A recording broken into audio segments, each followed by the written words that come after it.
Well, I said that early in the season, I think probably before the FA Cup, that we'll have to get used to playing City in important games. They're not going away. The financial support they have means that we're going to play them in a lot of big games. Cup finals maybe, semi-finals, already done that last season, an important cup tie this season. You know, it's there. You know, that, so therefore, that if we're going to be contesting for league titles regularly, and I think we will be doing, it will become just as important as the Liverpool game. Maybe not in terms of the emotion part, because the Liverpool United games are emotional, but certainly in importance, it probably at this moment in time supersedes the Liverpool games in the sense that they're our direct opponents now. We know the exact situation we're in here.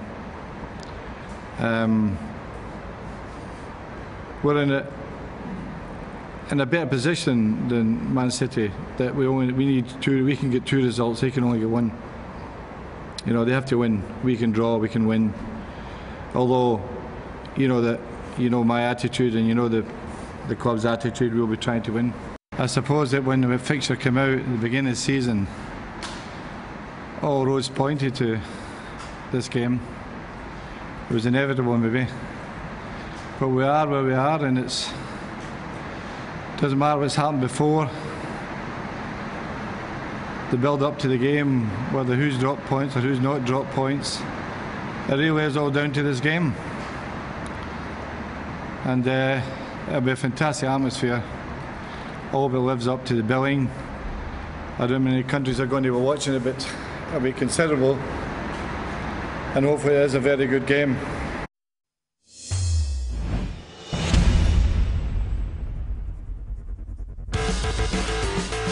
Big showdown Monday night. Will you be shouting for United or City? What's going to happen? That's a silly question. That I'm a big United fan. I've always been a big United fan, and I'm going to die a big United fan. Yes, I played for City, but it was a different City. It was a newly promoted team. It's a lot about trying to work with Kevin Keegan. I was thinking about management at the time. It was a lot about bringing the family back for the kids to finish their school and get back to the area that we felt really comfortable living in. But I'm a Man United fan. Well, Edwin, can you believe it's come down to this? A few weeks ago, it looked like United had the title in the bag. Yeah, you could say that, but about 6 weeks ago, it was the other way around. So it's, I think Fergie always says that you get twists and turns in the whole campaign, and that's where the Barclays Premier League is known of, all the twists and turns during the season. And of course, yeah, he would have taken a 5-point lead going into this game, of course, with a disappointing result from the Everton game. And another twist in the race for the Premier League title. He's still 3 points ahead of City, and yeah, a win or draw would be great. Losing is of course not an option for United, but that's going to be a massive important game for both teams, and yeah, and all the fans, all the football people are looking towards Manchester on Monday night. It's not easy to be 8 points behind.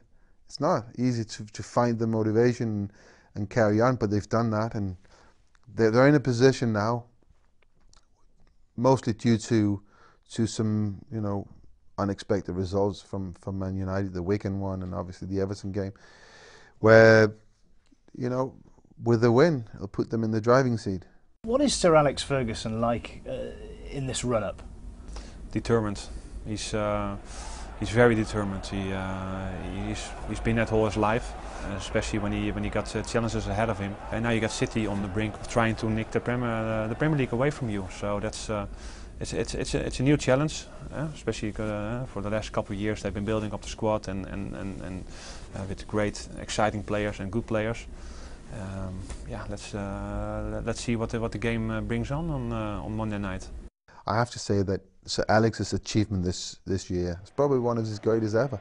For someone at that age to keep moving with the times and understanding what these young fellas, what makes them tick, what makes them go out there and produce what he wants them to produce, I think that's incredible. He always looks ahead to the next game and the next game, but he also looks 2 or 3 or 4 months 5 years into the future. But he never, ever, ever talks about that in front of the players. He never, ever talks about anything else but the next game. The next game will always be the most important game they've ever played in their lives.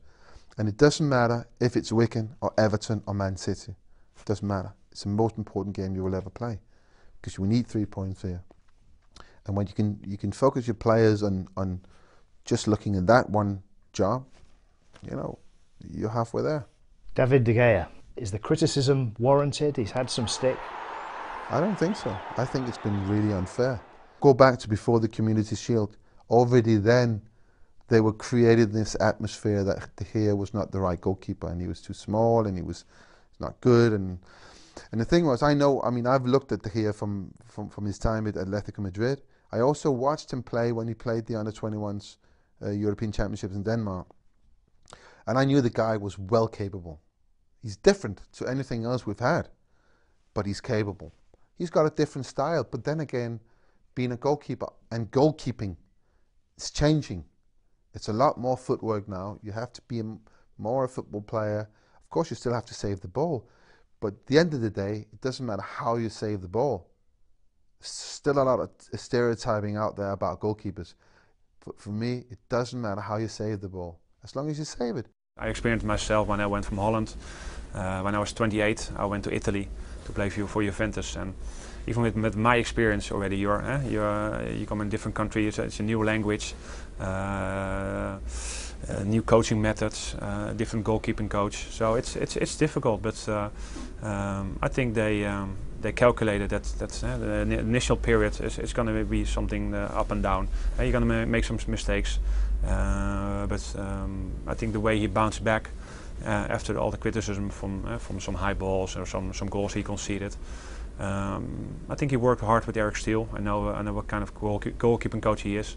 He's showing a lot of videos and giving a lot of tips about how to defend yourself, or how to deal with certain aspects of English football, and yeah, he nailed that down. So this guy comes in, all he hears and sees is De Gea is very, very bad. What a mistake. Now, I think everyone will crumble under that pressure. He's done the exact opposite. He's become a much better goalkeeper for that. It's going to be the case on Monday night. Who wants it more? Yeah? Players who've done it already. They know how it feels. They know how it tastes. How heavy that trophy is. Or the guys who want to experience for the first time. For me, it's more a question about how is Man City going to react to having, got a new chance.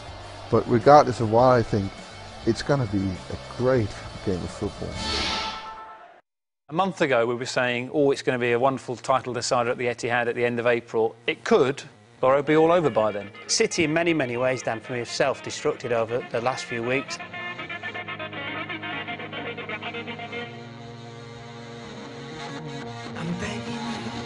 A huge day in the Barclays Premier League, with United going first at home to QPR and City following with a tough away trip to Arsenal.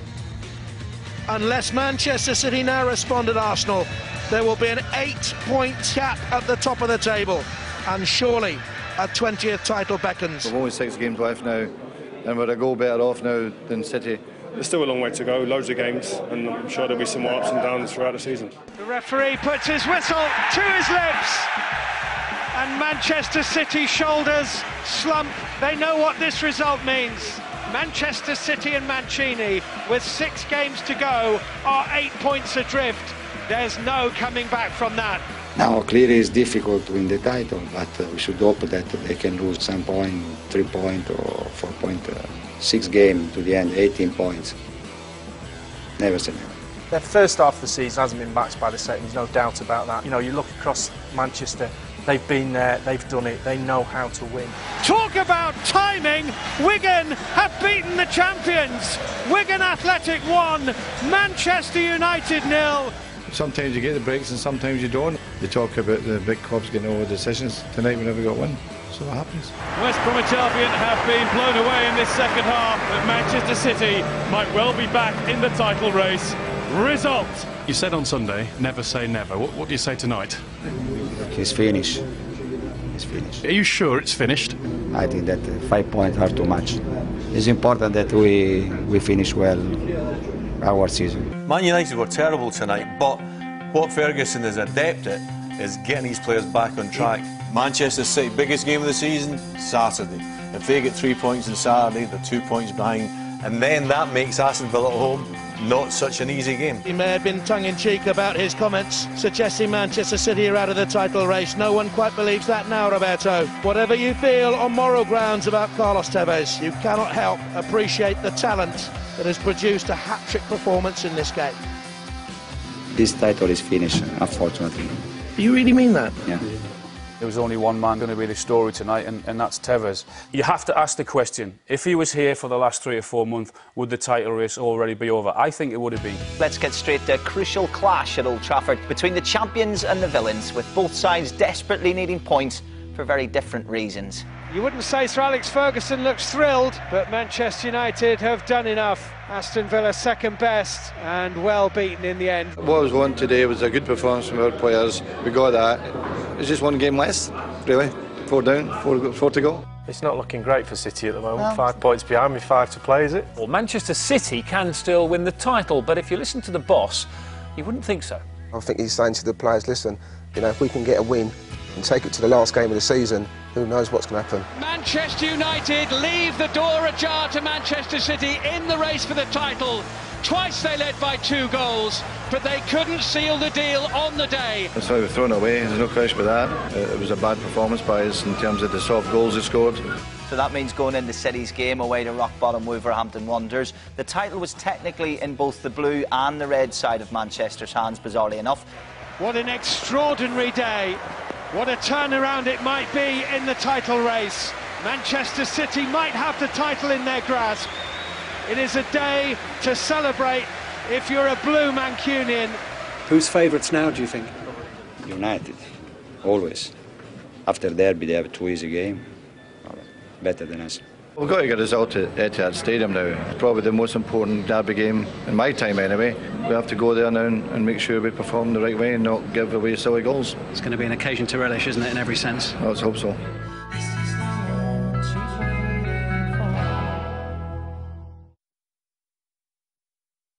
I have a big respect for United because, for me, they are the best team here and maybe in Europe with Barca and Real Madrid.